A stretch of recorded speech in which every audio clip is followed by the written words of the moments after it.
Hello, and thank you for joining me for another painting demonstration.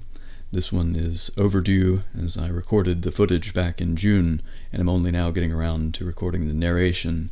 It's quite an ordeal to transfer the files, to render the video down, and then transfer it over to a different PC where I have my audio set up, and then record the narration and transport it back to the other computer and edit everything together with the overlays and whatnot. It's usually a full day's ordeal. And in this painting I'm using the Zorn palette, which is ivory black, titanium white, cadmium red. I use a synthetic cadmium, and yellow ochre. And I also use burnt umber as a thin wash of burnt umber for this preliminary sketching. And I included in this footage a mistake where Bob Ross might have said that we don't make mistakes, we have happy accidents. Sometimes we do make mistakes, and here I'm demonstrating that. I began using a different reference or a different position, and I decided that the lighting was not good, so I changed it after starting. But here, this will show you two different views and show a repetition of this blocking in process. You can see that I'm using the cross section that comes across the cranium and has a circle or a semicircle, an ellipse around the cranium itself and the skull. There's a famous book called On Drawing, I believe is the name of it. It's a textbook that's used in a lot of art schools, and it teaches how to divide the face that way, and then to position the brow ridge halfway from the top of the cranium to the base of the mandible, and then the nose falls halfway between that, and there's proportions like that you follow. And when I'm painting for myself, I don't do this, but this is something that I was trying to demonstrate for the sake of these videos. And it's a good habit to use, and I think it would have helped me. I think I would have developed faster as a painter if I had stuck with that formula, but I'm a bit headstrong, and I decided instead to sort of intuitively paint and use a lot of guesswork, which has helped me in some ways, because whenever I'm preparing a portrait and looking at a face, I'm using a sort of constellation of points and measuring the intervals and the distances between those points and how they line up, which is why if you look at some of my earliest work that I have on the internet that I have not deleted yet, the proportions are always kind of skewed and warped in a strange way, and they're consistent, they're like internally consistent. But because in fact what I used to do was to take an image and put it in something like Photoshop, and I could put a warp effect on it, and it would actually line up perfectly and it would look natural. But what was happening, I think, was just my brain was processing things, and everything was being skewed a bit because I didn't understand how to check my work as I was going. And what I would recommend is when you're working, compare the image that you're painting with your painting using verticals and horizontals. Measure, any arbitrary point, like choose the corner of the eye and the bottom of the nose, and see how they line up vertically and horizontally, like on a grid sort of. And that has been the way that I've learned to fix mistakes as I go. And you can see these gestural marks that I made on the diagonal line there, and that's to roughly indicate the golden ratio, which I've come to sort of be able to guess at, but it's 1.618, and there are calipers you can use to find the exact position, but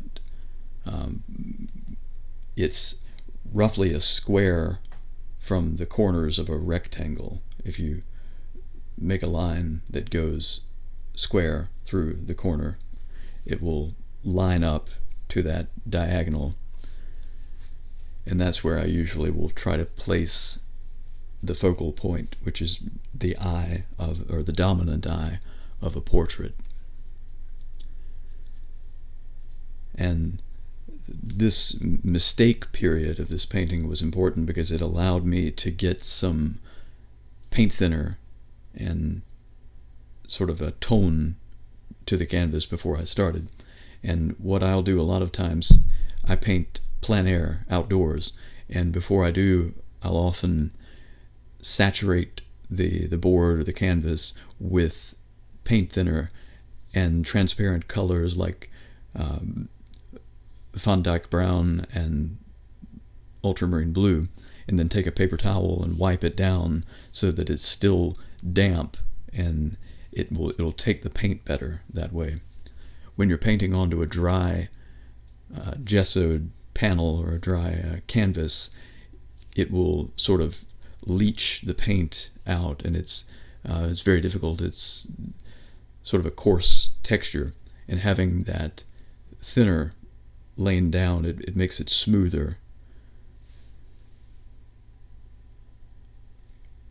And because the paint is oil based, it glides on better if there's some type of oil beneath it. And paint thinner is made from a petroleum product, or if you use turpentine, it's the same sort of thing, and it reacts to take the oil in, whereas if you're painting on a dry surface, there's not going to be anything for it to blend into, and the lines are going to come across as dry. So you can see in this one, I'm painting more in my conventional way instead of using the grid or the outline from the last video. And this is my preferred method of working. I like to just suggest the shadow shapes where the eye sockets are in the skull. And with oil paint, of course, you're always going to be working dark to light. So you'll begin with burnt umber, ivory black, whatever your darkest shadow tones are going to be. And that's it's always easier to brighten the highlights than to darken the darks with oil paint. And that's just sort of a rule of thumb, but it's not something to worry about, because when I started painting with oils, I really took a methodological or a procedural approach where I would always think in terms of dark to light painting. I started painting in acrylics, which you can kind of go in either direction you choose, and watercolors you have to paint from light to dark.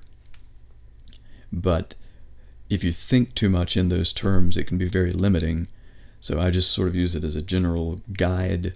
And oil paint is transparent, so it's important to consider that if you do paint something very dark, the only way you're going to be able to make it light again is if you scrape away the paint and go back down to the bare canvas, which is always an option, but it's a bit like working with a graphite pencil or something where you do have to erase before you can build up a color.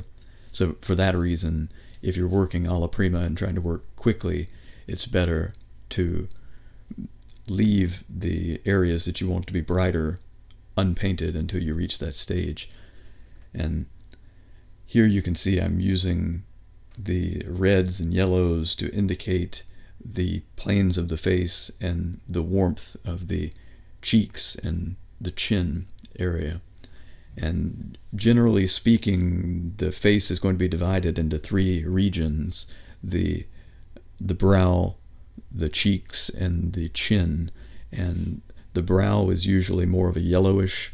The cheeks are more flushed with the red, especially the area around the base of the nose and where the cheeks meet the nose. As you go further out, my face in particular is fairly gaunt, and my cheekbones are prominent, and where the skin is thinnest around my cheekbones, it's more yellow, almost greenish. And then the chin, there's less fat on the chin, so it's going to be more green too. and the reference video that I'm using is 240p, and it's very grainy, so I'm having to sort of guess at what I was doing. I haven't seen the videos since I recorded it back in June, so I'm just sort of making some educated guesses as to what's going on here with my play-by-play commentary. But you can see that yellow color is being placed on the brow at this stage, and for me, I work with warm colors by and large for the prominent features of the face, and this is the same rule if I were painting a still life or a landscape. In natural lighting, which there are variations in light temperature, and sometimes it can be extreme, but by and large I find that this sort of formula works fine to use warm on the areas that are in direct light, cool colors in the areas that are in shadow, and then the reflected light is going to be cool. And in the shadows, the area that's reflected or the area that's prominent in the shadows will be warmer. And for me, I've heard these things explained for years and years. I've listened to Stefan Ballman, and I've listened to all manner of experts and artists, and they all say these things, but it wasn't until I really experimented and practiced that I was able to grasp the concept. And I think that you'll have to experiment and practice in order to understand it your way and apply it in the way that you see fit. And different people see things differently, different people understand things differently, and you shouldn't let yourself be constrained by the instruction of any teacher, me or anyone else. But you can learn from listening to videos like this, and from watching me you can see how I approach it, and then determine what's useful to you and where you would do it differently. My techniques are probably not the fastest. I think there are ways to paint more expediently, but for me, part of the process is the experience, and just I'm still learning myself after 15 years of painting. There's still a lot of learning, and trial and error seems to be the best way for me to learn. Some people are differently wired, and whenever I was in school, I remember some people could just learn mathematics instantly, and I had to really struggle with it. I had to understand the theory behind it, and then I would still make mistakes. But some people just catch on more quickly than others, and understand things in very different ways. And it's like that with painting. I've seen some art students who just excel immediately, and then I've seen people who go to these 4-year and postgraduate degrees from Savannah College of Art and Design, and they're mediocre painters. It's just it's a matter, I think, of practice. It's a matter of understanding, and to no small degree, I think that there's an element of motivation and drive that goes into it. You have to really be involved and engaged with your subject, which is why, for me, portraits and self-portraits are one of my favorite things to paint, because you're exploring yourself or your subject. If you're painting someone other than yourself, you're engaging with it psychologically. And that's one reason I always paint the eyes first. And when I was learning to paint, I would listen to Helen Van Wyck had a program on PBS, and she did a few portraits and would talk about leaving the eyes for last and just indicating the shadows of the eye sockets and waiting until the end to actually paint the eyes. And I tried to paint that way for years, and I realized that it was a hindrance, because I was trying to see this thing as an objective, lifeless, inanimate object instead of as a human. And whenever you can see your subject as a human, that's when you can really begin to have some expression in your painting. And that's what great artists like Singer Sargent and famous portraitists were able to really capture expression, and not just the resemblance or the facsimile of the thing. They were able to capture the essence of the person. And that's why for me it's important to paint the eyes early, so you can kind of communicate or commune with your subject. And that is a very strange, somewhat metaphysical or otherworldly experience sometimes. And for that reason, I take portrait painting seriously, and it really is an engaging subject, whereas other things can be that way, landscapes, wildlife paintings, and often I can see in a painting that I've done in the past if it was something that I was genuinely engaged with, or if it was just something I was trying to do in order to paint a marketable image. And in the case of the latter, there's just a lack of energy sometimes in the brushwork or in the dynamism of the thing. Whereas if I'm painting a portrait, a lot of times there's a certain energy that goes into it, where I get lost in seeing the planes of the face and following the contours and the form, and I'm having to sort of guess at what's going on right now in the video, because like I said, I'm watching this very grainy, low resolution version, and I can't see exactly what marks are being made. I'm just going to have to guess at it. But a lot of what's going on is defining those planes of the face. And if you're going in and really trying to outline things, like if you try to outline the nose, it's not going to look natural. Instead, you have to think in terms of like sculpting. And sometimes for me, I will use loose mark making around the nose at first, and you'll want to use muted colors. With this Sorn palette, the black is your neutral color. A lot of times I'll use more colors than just the red, yellow, and black, but for the sake of instruction, those are good colors to use. And you can see I'm incorporating some background color here just to help offset the face and outline the edges of the portrait. And you can be creative with your backgrounds and leave them unfinished, or use vibrant colors or anything like that you choose. The purpose of a background for me is just as a way to outline the figure. And if you choose to leave the background blank, you can do that too, and just use paint thinner as an eraser to clean off the edges.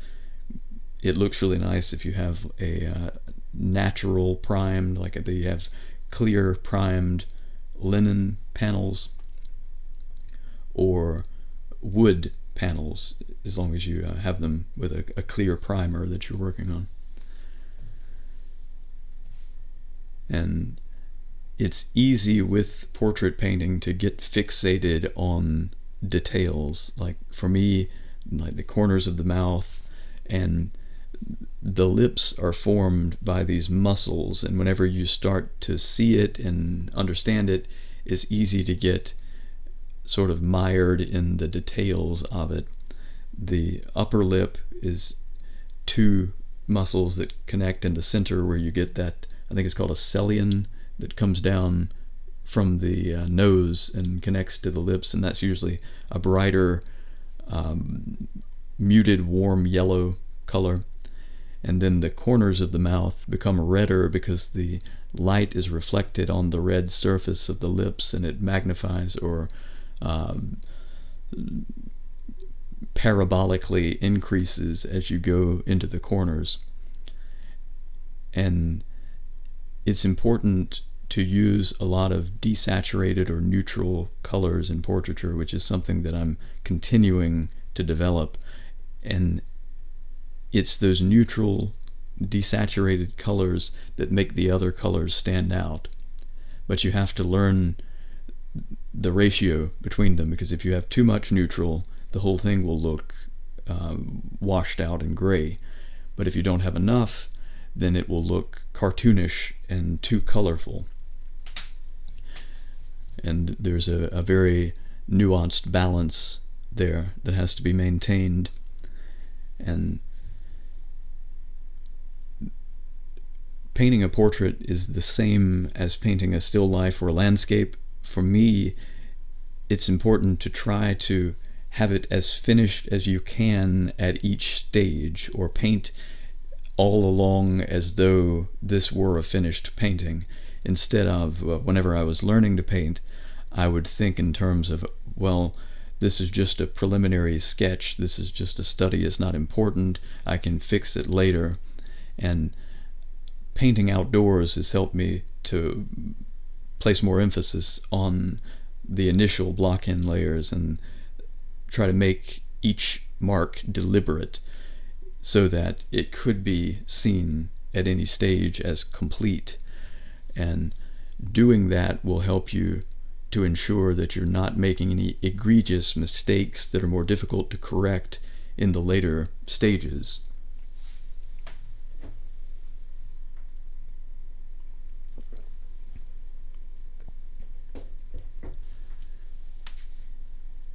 For me, whenever I was first learning to paint, I would often have some outstanding error. Like, I always struggled with having the eyes line up accurately, and then I would finish a painting and be happy with it, and I would come back to it a few hours later and realize that I had a lazy eye, or one of the eyes was way off skew.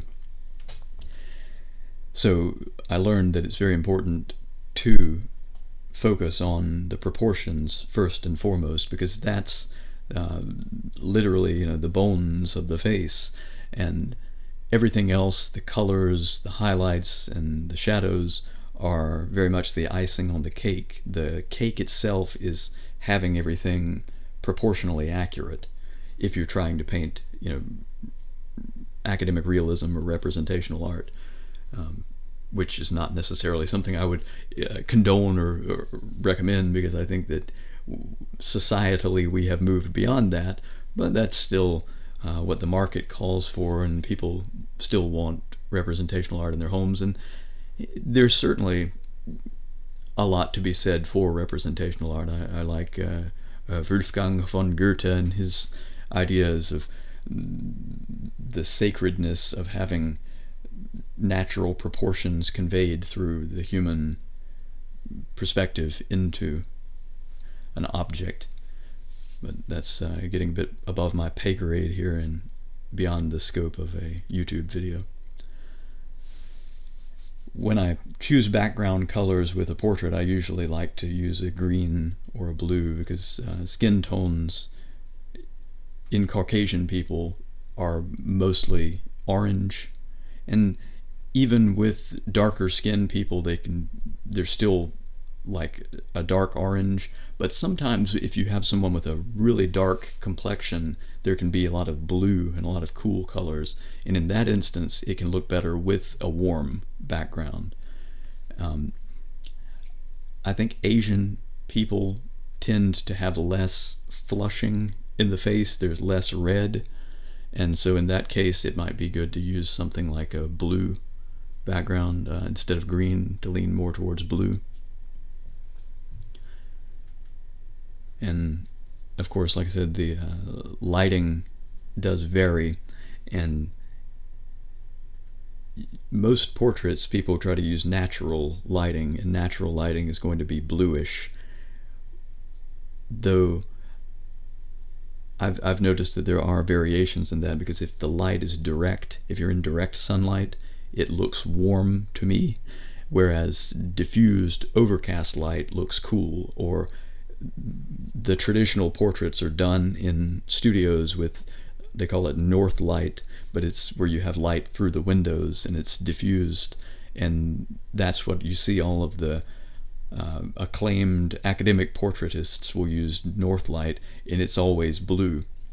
But if you're really painting outdoors in direct sun or from a reference photo taken in direct sun, you'll still have the bluish highlights, like the actual specular reflective highlights, but the warm part of the face, or the directly lit part of the face, is going to be warm, like orange and yellow.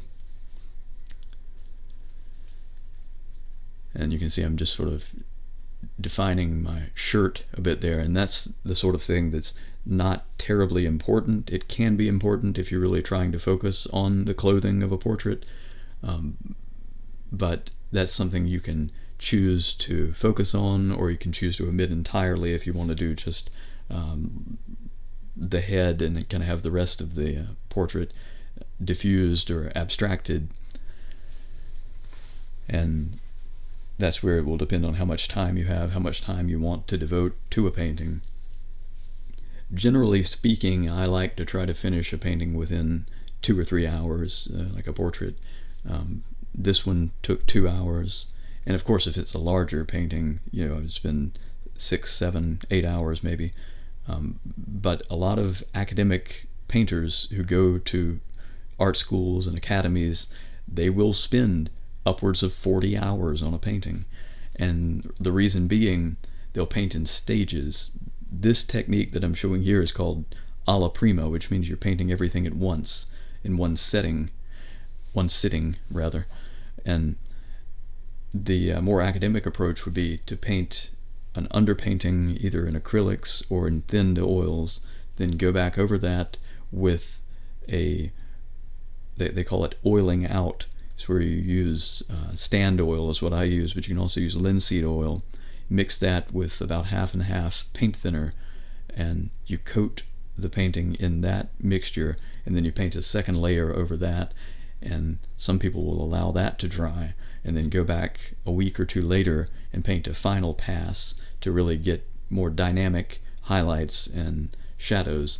But in this year of our Lord 2025, I can't really understand the need for that sort of academic painting outside of maybe if King Charles commissions me to paint a new portrait of him, if he gets tired of the vermilion monstrosity that he had painted.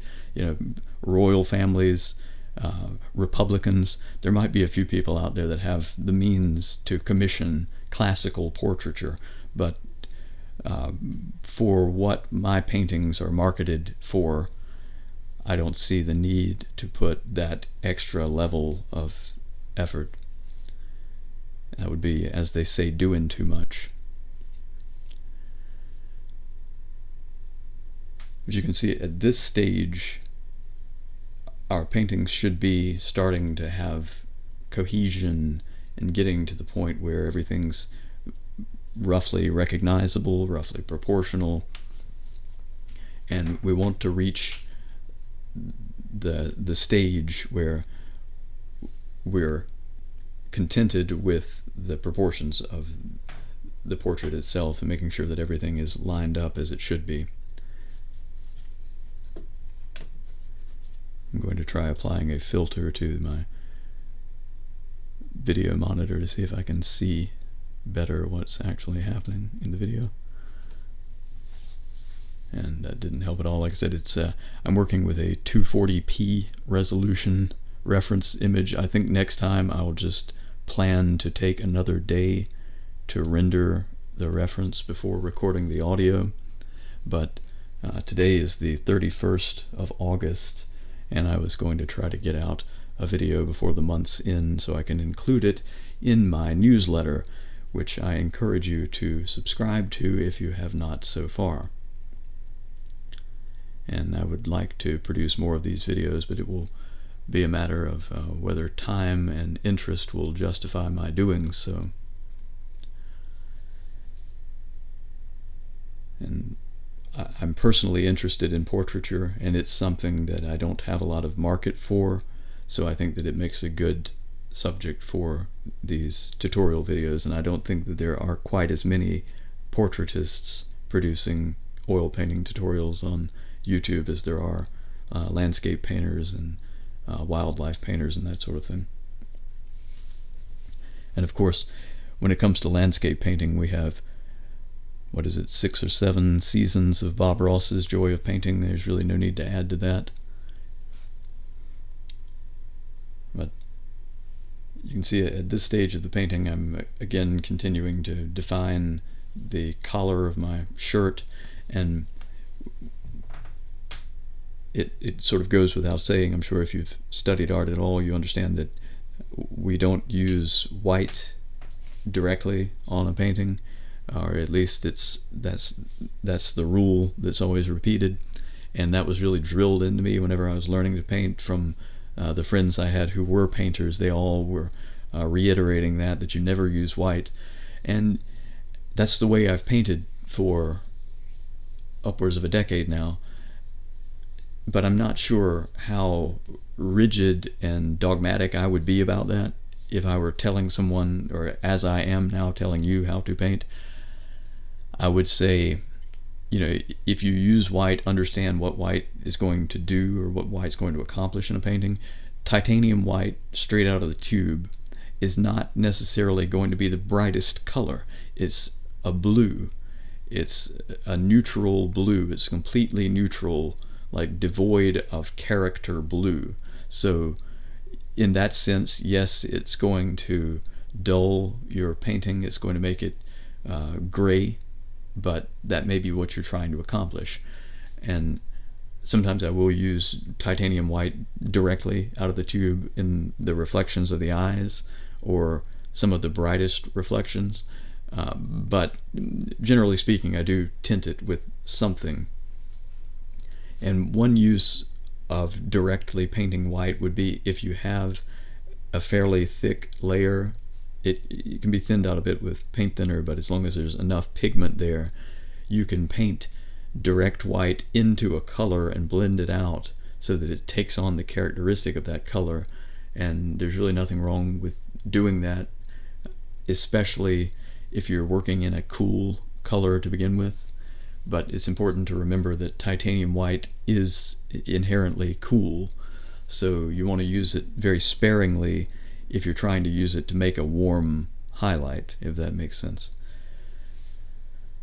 And for warming colors, like here I'm painting the cheekbones, if you want to try to lighten up warm colors, you can always use yellow ochre, because it is opaque, and a lot of painters will use yellow ochre in lieu of white because it will actually brighten colors.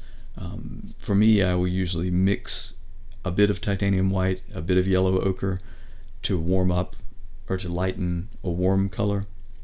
But you just want to make sure that you're not using too much titanium white, because it can sort of make the paint look chalky, and it's something that you really have to experiment with to get a feel for, because I've always understood that, and yet some of my paintings, even a year or two ago, I could see that I was using too much titanium white, and I didn't recognize it in the moment. And I'd often find myself painting and then going back over the painting with a saturated color, like red and yellow ochre combined, and sort of making a wash over an area that was too white. And that never really looks right, just because of the nature of oil paint, the transparency of oil paint. And I think you could even run into issues with cracking, or whatever the terminology is, in a few decades if you paint that way. But the good thing about this technique of alla prima painting is you really don't have to worry as much about issues of like cracking, yellowing, and all of that, because most of those issues come about due to painting in layers. And that's where the fat over lean principle comes in, is if you're painting in multiple layers, and then you do have to be very aware of not using thinned out paint over a previous thin layer, or a previous thick layer rather. And when painting the roundness of the cranium, the best way to convey the form of the thing is to use neutral colors and grays. Sometimes you can use the background color. If you paint particularly thick paint, you can actually pick up the background color with a clean brush and mix that in to the color of the portrait.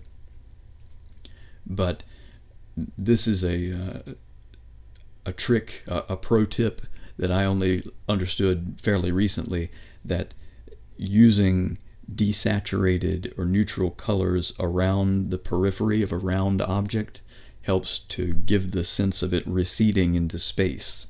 It's the same reason, the same concept behind having atmospheric perspective in a landscape, and it's a very subtle thing.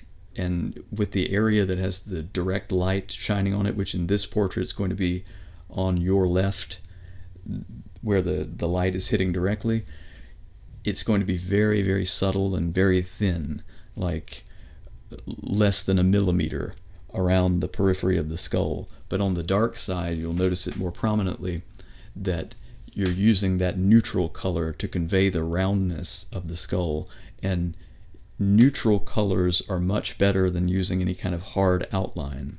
So you want to blend the rich, saturated, bright colors into a neutral rather than going light to dark, unless you're really intending to do that, unless you're painting like the eye sockets or the nostrils or a part of the face that is actually very dark. Otherwise, if you're just trying to convey the sense of an outline, it's better accomplished with a neutral color or a desaturated color than using contrasts of light and dark. And that's something that beginner painters struggle with a lot.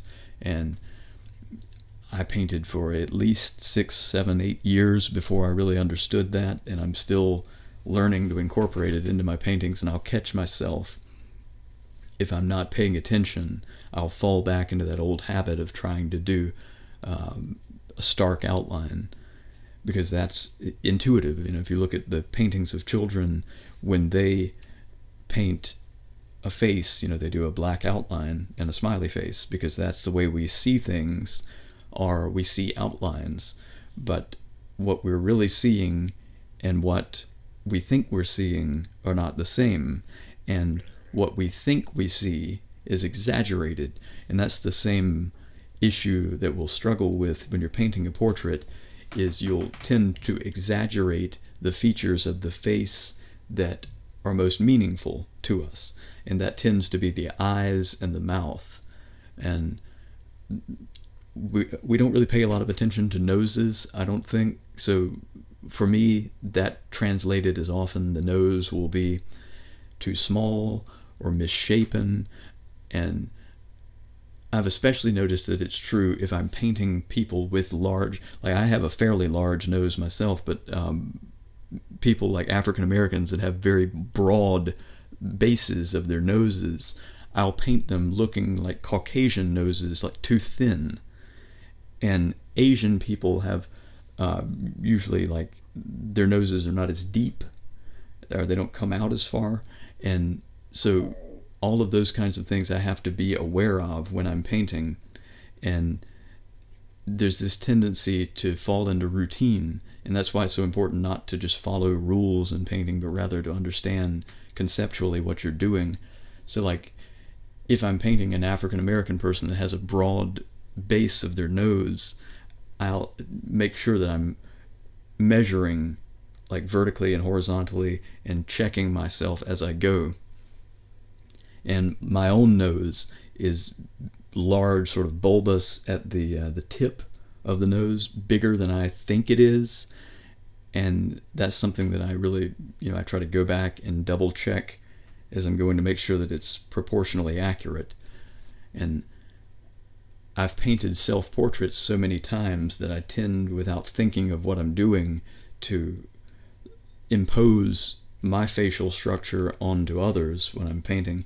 And there's, a really interesting psychological dynamic to that, which is one of the reasons that self-portrait painting is interesting to me,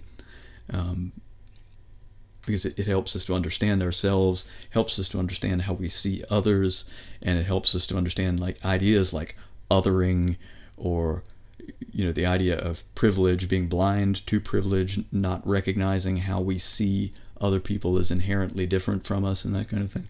So there's a lot that we can learn and develop personally through the process of learning to paint, or simply learning to appreciate painting, learning to appreciate art, to appreciate photography, to appreciate just the process of seeing, because really that's what painting is about learning how we see and learning how to see objectively, and to analyze what we're seeing. And the chin, the jaw, is an important part to consider too. And my observations are that the sort of ball of the chin tends to look red to me, and that's the color that I painted. I've read textbooks. I think it was Robert Henri said that the chin should always be gray or green. And yes, that's true. I see the greenness and the grayness of the jaw, but I also see objectively, whenever I look at my chin, that there's a lot of red there.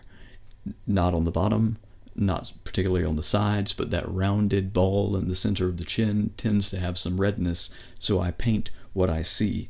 And that's very important to do, is to not let yourself just obey the dictums and rules that you've picked up through academic training or through textbooks, but rather to really look objectively and say, be honest with yourself and don't lie to yourself. If you see a color, you paint that color.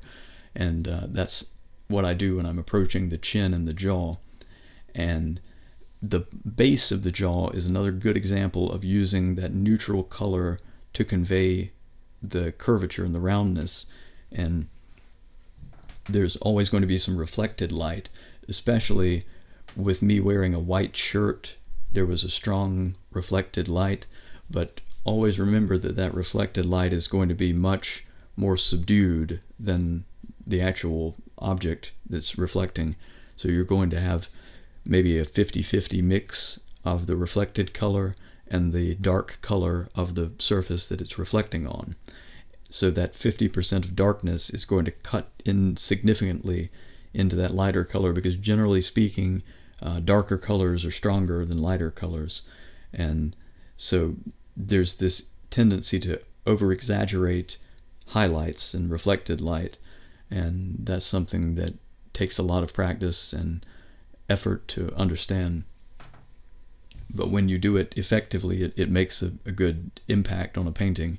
And I find that paintings are like music. It's not so much the things that you notice that are important, it's the things that you don't notice. Like I used to be a bassist in a band, and if I was playing badly, it would stand out. If I played well, no one noticed, because you're not really supposed to pay attention to the bass. It's this thing that just kind of has coherence or holds the band together.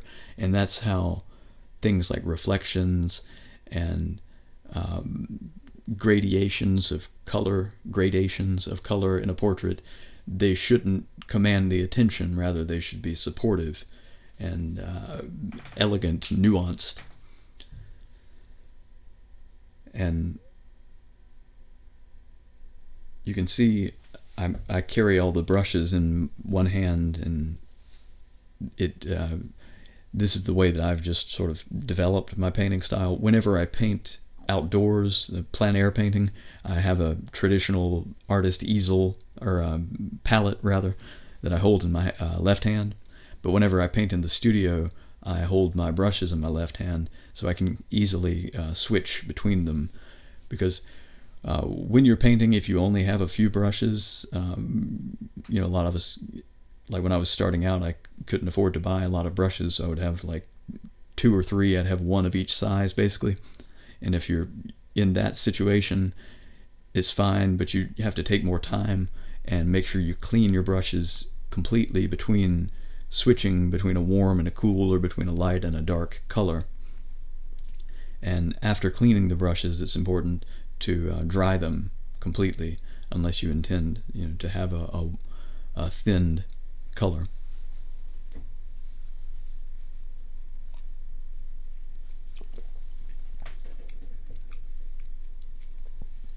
And one tool that a lot of portraitists will use that I don't use, and I've actually been thinking about adding it to uh, my roster of implements, is the maul stick. It's like a 3-foot long wooden stick, and one end has a cloth covered ball on it that you hold against the backing board, and then you hold with your left hand the other side of the stick, and you rest your wrist on it to get really accurate details. And the more I paint, the more I see a need for it. But if you're starting out, I don't recommend using one, because it's that kind of detail is what can really ruin beginning paintings, because it takes you out of the energy of the painting. It takes you out of the gestural motions and the looseness of everything, and it makes you want to be very constrained and precise. And until you really know what you're doing better than I do, that level of precision's not necessary. It's kind of like I play the violin, and I know how to do trills and vibrato, and I do it too much a lot of times to kind of make myself sound like I know what I'm doing, or to add, visual spectacle to my music. And that's something you'll hear a lot of amateur singers will do, just obnoxious vibrato to make themselves sound like they're better singers than they are. And that's what can happen with painting if you don't really know what you're doing and you're trying to put too much detail into it. It will just come across as tacky and amateurish. And that's something that so many of us continue to fall into, myself very much included. And it's a matter of kind of knowing your limits, knowing what you're capable of, knowing what you're not capable of. And that's really, a lifelong process, I think, that to know what is too much detail, what's not enough detail. But like, if you look at painters like Robert Henri, he really knew what he was doing, and he didn't put a lot of extraneous detail into his paintings. I doubt he used a maul stick. He may have, but it doesn't look like he did. Even Singer Sargent, I'm sure he used a maul stick. I'm sure he did use detailed brushes, but most of his paintings, it doesn't look like he was really doing it much. He would pick a focal point, like one of the eyes, and really detail that, and then the rest of it he would leave very amorphous. The same is true of like Bouguereau and a lot of the the great portrait painters through history have used very loose work, except in that refined area of the focal point, which for me is the eyes. And you may find that you do need to use a maul stick, and like I said, I've been considering one myself, especially on a small portrait like this, 11 by 14, 8 by 10, and that sort of thing. You see here where I'm carefully positioning my hand. I'm using my pinky finger to balance on the painting itself. And my style, I tend to have that sort of looseness, or I try to not be too fussy with my paintings. I don't do hyper realism. I'm not doing multiple layers and washes and all of that. So for me, if I get a smudge or a fingerprint on my painting, it's not the end of the day, or not the end of the world for me. But you'll have to determine what style you're aiming for. And certainly if you're trying to paint hyper realism, then you definitely will need to get a maul stick, and you'll need a very fine point, like 001 round brush to do the details. And that's something that after 10 years or more, I'm only now beginning to add really small brushes to my inventory, because I don't really use them. I use the biggest brushes I can get away with, and I try to paint as loosely as I can, because for me, my natural state, my natural inclination is to be orderly and precise. And as an artist, you're trying to go against your inclinations, and you're trying to push yourself psychologically. So for me, being loose and debonair about painting is completely against my natural inclinations. And so I push myself in that direction. And I'm only now learning that it's okay to have some degree of order and control. But that's something you'll have to figure out for yourself. If you're a person who's naturally chaotic and spontaneous, and you're not worried about anything, then maybe you need to add more detail to your paintings. Maybe you naturally paint loosely, and there's just so much variation in people, ourselves, as individuals, that translates into our art styles and what we appreciate, what we look for, our personal preferences. And that's why it's important. That's why art is important, because it's about the individual response to the human condition. And no two painters are exactly alike. And it's something a lot of painters will talk about, finding their voice. And I see people older than me, people who have been to academies and studied art, and they'll have a voice of a sort, and it usually takes the form of them painting some motif that they repeat, or they'll have a particular style that they repeat. And to me, that's not really what an artistic voice is about, because if you look at Picasso, he changed a lot through his life. His voice was not necessarily in what he painted, but more in how he painted.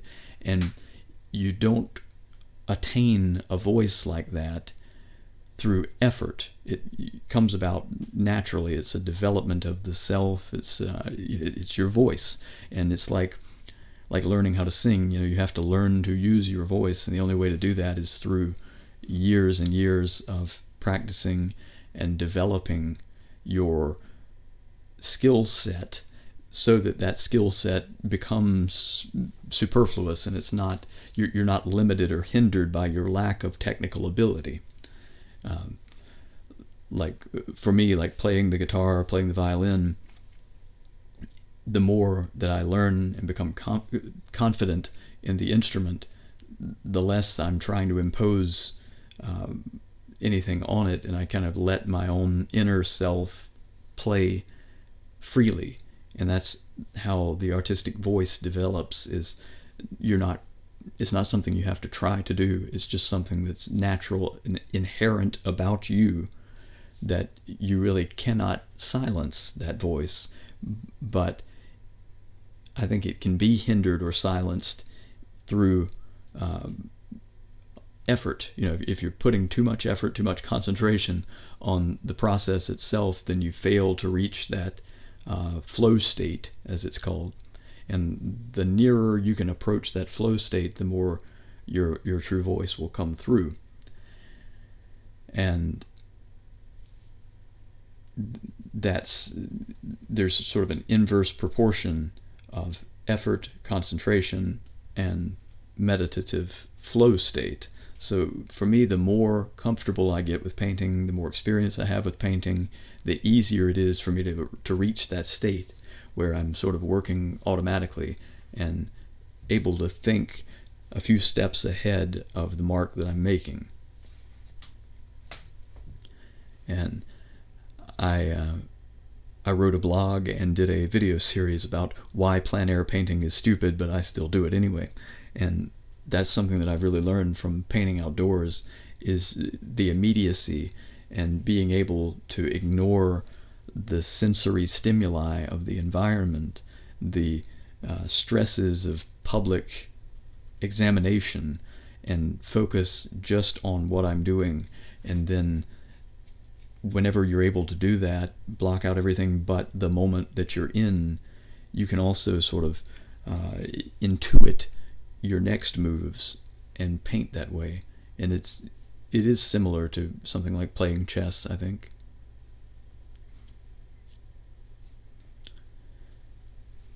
And you can see at this stage of the painting, I've begun to put a lot of focus on the eyes, because that's going to be the focal point of the painting, and everything else is kind of helping to reinforce that. And the actual curve of the cranium, the way the head meets the neck, is important, and it's a difficult thing to get accurate, and that's where you'll want to double check your verticals and horizontals and step back as far as you can from the surface of the painting and look at it objectively. I have a small mirror that's about 2 inches by 1 inch, and I'll close one eye and hold that mirror up to the other eye, my left eye, and step away and look through the mirror at the painting, and that helps me to see, if something looks wonky. And our brains are conditioned so that we don't notice gradual changes. It's like that famous experiment with the dude in the gorilla suit that shows up in the video and nobody sees him because he's so unexpected, and we don't notice things. Our brains are just wired that way, where we don't see things. If we're accustomed to things being the way they are, we're not expecting a change, so changes can happen gradually without us noticing.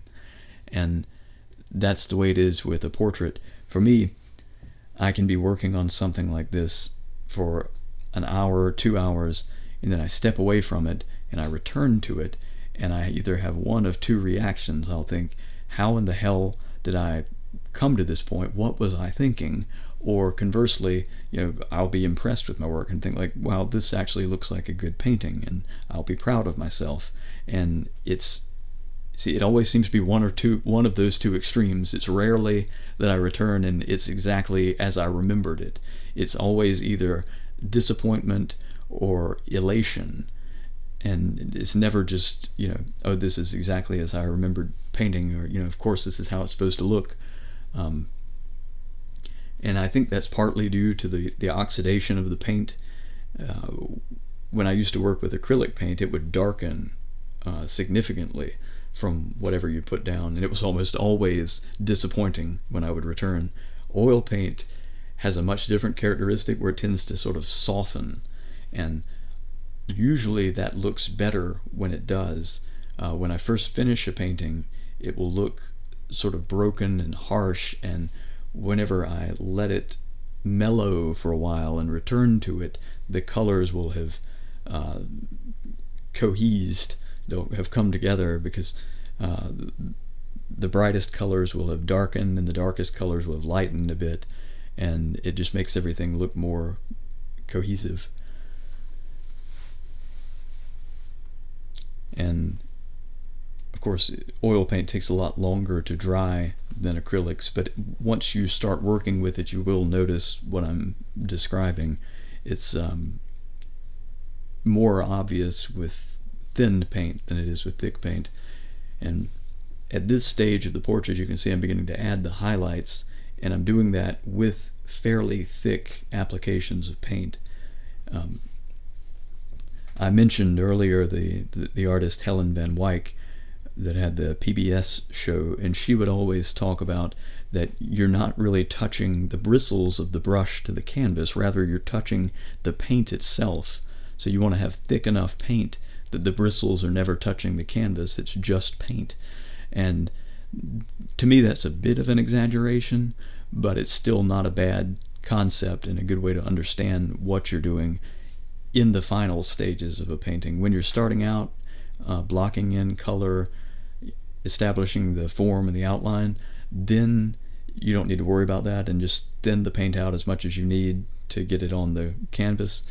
It's the thickest paint should be reserved for indicating the form.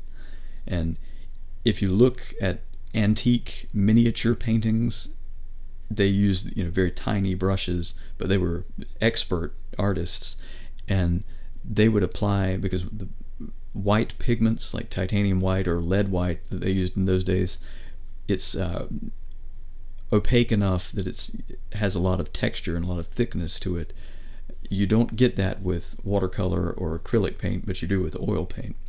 And those miniature paintings, the thickness of the paint is such that it has like a three-dimensional effect, because the highlighted areas that you're putting the paint down and following the contours of it with the brush, it's going to give that indication that it is a three-dimensional object.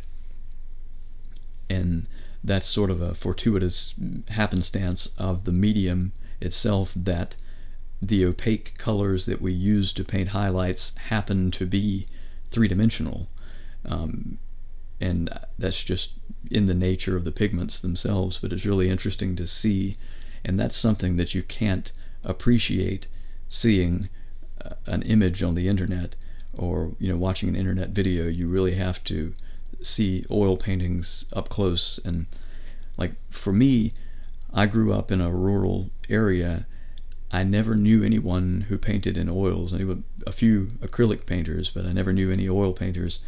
And the few oil paintings that I ever saw were done by amateurs, and they weren't particularly impressive. It wasn't until I was about 27 that I went to the first art gallery that I visited, and they had an N.C. Wyeth painting, and I was able to see the texture and the actual curvature of the paint, and it was really an impressive moment. And that was what kind of catalyzed my interest in oil painting and helped me decide that it was worth pursuing, because before that I mostly painted in acrylics.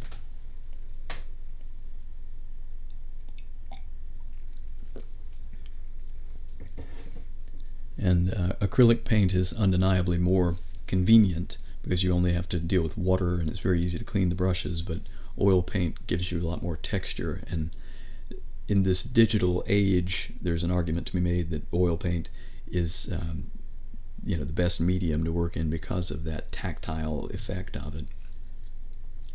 Using painting the collar of my shirt, and to paint the highlight on my chest and like chest hair, you don't want to actually try to paint hair. Instead, you're using just broken color like gray, green, and you're using the highlights to sort of cut around that and indicate hair. Because like even in a photograph, you're not really going to see chest hair, you'll just see kind of like an indication of it. And the same is true, like even if I shave, my hair on my chin grows back pretty quick, so there's always going to be like a 5 o'clock shadow, and it comes across as just that sort of grayish green tone, more so than actually seeing individual hairs. And the same is true to a lesser degree of eyebrows, and even if you're painting someone with hair. I happen to have the misfortune to have no hair, but when I did, your hair is going to be the color of your skin with variations. You can add more like burnt umber to darken it, but it's going to be by and large a variation of your skin tone. And whenever I was learning to paint, when I was a teenager, I remember like drawing classes in school. They would teach us to draw each one of the eyebrows like eyebrow hairs to indicate the way that the hairs go. And if you're painting hyper-realism, or you're painting a large enough portrait that you can really get in there and put that kind of detail in, it can be effective. But for me, eyebrows are not something that you really want attention placed on. When I look at someone, I don't really see their eyebrows that much, unless they're being supercilious or they're raising an eyebrow or something. Or you're painting Dwayne "The Rock" Johnson. You're not really going to be noticing the eyebrows. So like I don't really spend much time on the eyebrows themselves. I paint them as a darker variation of the skin tone, and I'm don't tell anyone, but I'm beginning to have some gray in my hair. And so like when I'm painting my eyebrows to indicate that bit of gray, I will use a neutral, like the background color, and make some marks in the direction that the hair would go. but I would advise you to, don't fixate on something like eyebrow hair, eyelashes, nose hairs, anything like that. Like, especially eyelashes. Like, if you're painting a femme person that has distinctive eyelashes that you really want to depict, in that case, I guess you would. But as little effort as you can put into things like that, it's better, because if you really have sharp, distinct eyelashes, it's going to look unnatural or cartoonish. Because if you look at close-ups of people's eyes where you can see the eyelashes, they're not solid black. There's going to be like a gradation from a lighter to a darker color, usually darker on the edges, and there will be individual highlights on each eyelash. And that's effectively impossible to paint at this scale. So to convey that effect, your best way to do it is using a fairly large brush, like a number 2 flat brush, and just giving abstracted suggestions of the eyelashes. And that's the sort of thing that is easier to kind of see done or to explain than it is to do. Or like, I can't really teach that in terms of like, here's a technique, here's a paint by numbers approach to how to paint an eyelash or a chest hair. It's rather like, I can tell you the concept, and then you can experiment and see how it works on your own. And the same is true for painting things like freckles or moles or any kind of aspects of the skin, or veins. If you're painting the arms and you're trying to paint veins, using subtle gradations of color is more effective for something like that than any kind of outline or a sharp change. You want to keep things as subtle as you can. And it's due, I think, to the way that we see imagery. And a photograph, unless it's like a really state-of-the-art camera on a huge format, photography will blur a lot of details like that, especially if you're like professional photographers will intentionally use blur tools in Photoshop to clean up the face, to get rid of ear hair and things. And like an iPhone camera, when I first upgraded to an iPhone 13 from, I think I had an iPhone 7, it was astonishing how good the photo quality was. And then I realized that it's only good on the megapixel display, or retina display I think it's called, on the iPhone itself. And if you transfer those photos to a PC and you look at it zoomed in, you see all these strange digital artifacts. And it's ironic to say that while I'm looking at this reference video of the painting at this stage, because it is nothing but digital artifacting. And that digital artifacting will make something blurred and impressionistic looking, and that's the same effect that we're achieving with paint. And if you use sharp outlines on, say, the nose or the ears or something, it will draw the attention just as much as if you had digital artifacting and then had a solid black line amidst the noise of the JPEG image. It's a bit like dithering on the old PlayStation 1 games, if you happen to be old enough to remember that time period. The graphics were so digitized and blurred, but it could often be used to good effect to have a sense of realism through that abstraction of the colors sort of blending together. That's where you get art concepts like pointillism and early impressionism. And when I was learning about art, because I studied art for years and years before I ever really tried to paint seriously myself, I wanted to understand it. And when I was studying Impressionism when I was studying pointillism, I understood it in a sense, like I understood the idea that if you put a complement or two complementary colors together that they vibrate, but you don't understand that until you put it into action, where you can really see the effect of it. And that idea of the colors vibrating is why we use like that green background against the warm skin tone, or the coolness of the skin against the warmness of the cheek. And the area of greatest saturation in a portrait for me is usually the base of the nose, and that's also the area that is the most prominent. The base of the nose, the tip of the nose, and the brow ridge are the parts of the face that physically come forward the most. And you want to approach a face the same way you would a landscape. So like that's the area in a landscape painting that's the nearest to you is going to have the warmest colors, the darkest darks, the brightest lights, and then the area around it, the ears, the neck, the roundness of the head are going to be much more neutral colored. And ears can be very warm, like a reddish color, because there's the cartilage is thin and the blood shows through, or the light that shines through the ear captures the capillaries and everything.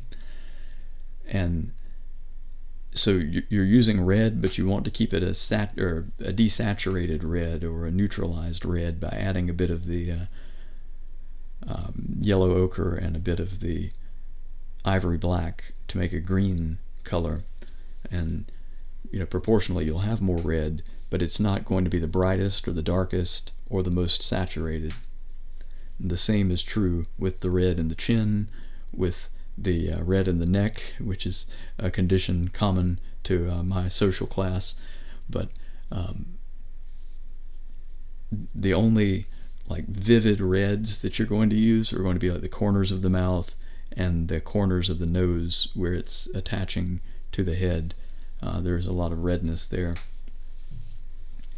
And the darkest areas are going to be those shadows inside the nostrils and in the folds of the eye.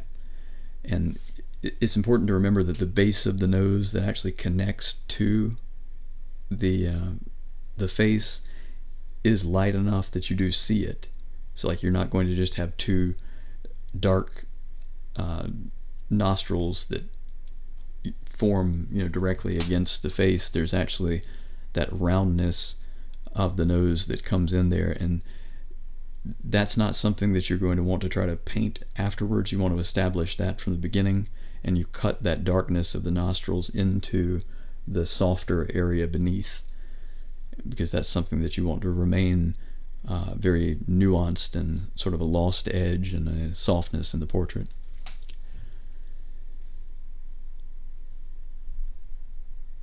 And at this point I have been narrating for an hour and 5 minutes, and I think we're quickly approaching the culmination of this work.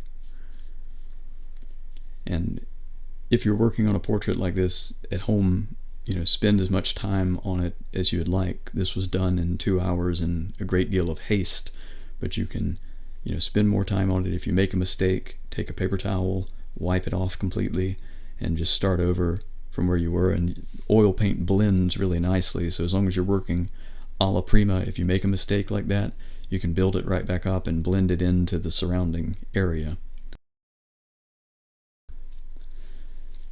But I hope you enjoyed this video. If you did, make sure to like and subscribe and sign up for my newsletter, and I will see y'all next time.